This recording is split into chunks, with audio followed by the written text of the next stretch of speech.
Welcome back to Human Resources for the People. It's a human capital revolution. Today we're going to be talking about California's FAST law that was just blocked, but we'll give you an update on it. California's fast food industry faced the devastating consequences after the lawmakers passed a union-backed bill, and this got initially passed on 8/31/2022. Governor Newsom signed it into law, which this article is a little bit outdated, but it got signed into law.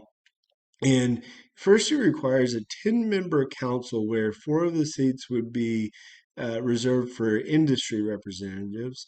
And then four would be for worker advocates of fast food companies here. And then finally, two members would be comprised of one representative from the Department of Industrial Relations and one representative from the governor's office of Business and Economic Development. And here real quick, let's stop real quick and talk about this. Why fast food? What is specific to fast food? It's one of the arguments that I've made in many of these videos with respect to California. They frequently in California decide that a specific industry needs specific regulation. Does fast food face that much different realities than the other ones? I would argue no, that they don't face any different realities, that they're also low paid, just like in the retail industry, just like in many others. And when you see things like this, it's very clear that the special interests are at work here. And what's I think more frustrating is these these four seats that I just mentioned on this council are unelected, and they make regulations that immediately go into law after a vote. So they're unelected people that are worker advocates and industry representatives, so big business. So here you have a situation where, admittedly, big business helps write the law, which this law was written by the big labor unions, but it's regardless, it is still written by special people, and that's what's so frustrating and really doesn't make a lot of sense in my understanding. What makes this industry so special? New law that was signed into place would create a fast food council, specifically for the fast food industry, that would convene public hearings every 6 months to hear public comment on issues. In addition, it would hold sessions every 3 years and establish minimum standards concerning pay and working conditions, like safety and training. So, this unelected council, would determine the value of employees' worth, of employees' time, and make decisions with respect to this. And furthermore, you know, I just find that I find that it's just incredibly interesting that the fast food industry is spelled out like this. Now, I will say that this is somewhat related to the German way of doing labor unions, but that's about it. And labor unions are labor unions. They are not laws. Uh, in addition, there'd be a new avenue to sue.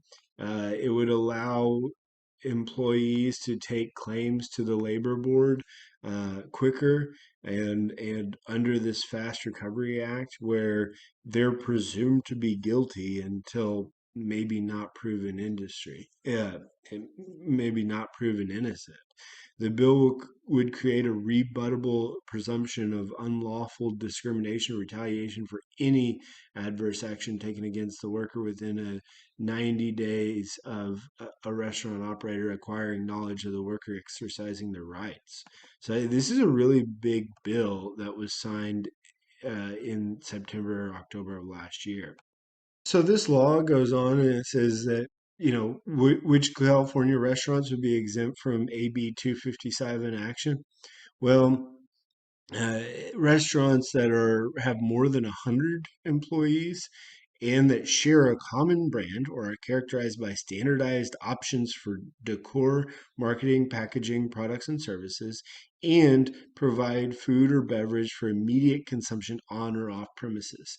Tell me how any of these things have anything to do with workers' rights, with how workers are treated, and whether or not they're safe in the workplace. I don't understand how common decor is a means for protecting the worker. If the worker matters, if the worker is important, then why not? Why do they have to share a common brand? What's the value there? Is there something else you're hiding? And the answer is this, ultimately it wouldn't be palatable for the great majority of California to go along with these regulations if it were to affect a smaller business, which in many ways and more than likely is more likely to violate workers' rights than the bigger businesses.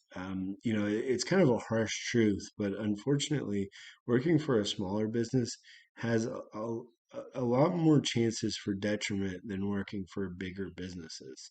People often think differently, that's honestly the truth. Bigger businesses generally treat their employers better, and they're more likely to be paying them correctly and maintaining their rights. But all of this is because that it requires an increased minimum wage and safety standards for fast food workers, which means that they will have a higher pay, therefore crushing them and causing more harm. They're able to pass this law because it only affects the bigger guys. It doesn't affect the smaller mom and pop shops. Furthermore, I listen, if workers are unsafe in fast food, leave a comment below. Let me know. That's not my experience. I've worked in some dangerous factories. I've worked in some very serious factories. A fast food place has nothing on those factories at all in terms of safety, and so I don't understand. I want people to be safe. They need to be safe, but I don't know how this applies to fast food. But thankfully, this law was put on hold. On January 13th, 2023, the Sacramento County Superior Court judge um, put it on hold and did a preliminary injunction to stop the act. There is a ongoing vote to get rid of it called Save Local Restaurants. I'm just guessing that Save Local Restaurants is actually backed by fast food restaurants that are massive. This is just another situation where the California government creates something punitive like AB 5, Assembly Bill 5, which was a just absolutely destructive bill for Uber. And then Uber and the other ride shares put together and constructed a response act which was meant to overthrow that one. And I kind of imagine that's what's happening here. But it is on the ballot for November 2024, where the voters are going to consider the Fast Recovery Act. Again, these Assembly Bill acts tend to get overturned every time by the people of California, but we'll see. That's what it feels like to me, at least. If you disagree or you have something to add, like, share, comment, talk down below about AB 257, and we'll see you on the next video. Bye, guys.